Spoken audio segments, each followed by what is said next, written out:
আজকের ক্লাসে আমরা পঞ্চম শ্রেণীর পঞ্চম অধ্যায়ের দশমিক সংখ্যার এমন ভাগ দেখব যেখানে 10, 100 থাকলে খুব সহজে ভাগ না করে আমরা উত্তর বলে ফেলতে পারবো।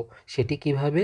দেখো, যে নিয়মটি হচ্ছে সেটি, যে কয়টি শূন্য থাকবে দশমিক তত ঘর বামে সরে যাবে। আমরা যখন গুণের ক্ষেত্রে দেখেছিলাম তখন কি ছিল? দশমিক ডানে সরে যাবে।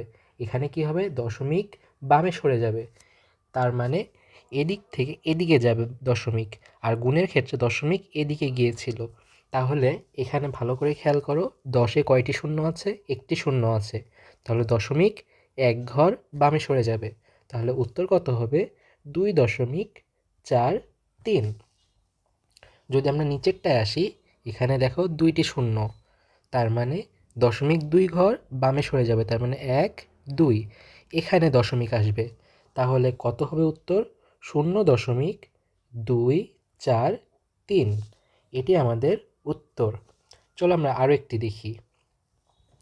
এখানে 10 মানে একটি শূন্য এবং 20.3, তাহলে এক ঘর বামে যাবে, এক ঘর বামে আসবে। তাহলে উত্তর কত হবে? 2.03। এভাবেই যদি আমাদের ভাগের ক্ষেত্রে 10, 100 এগুলা থাকে, তাহলে আমরা খুব সহজেই ভাগফল বলে ফেলতে পারবো।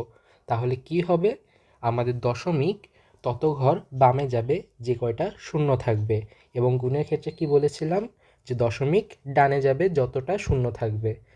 তাহলে এভাবেই আমরা ভাগ নিমিষেই বলে ফেলতে পারবো।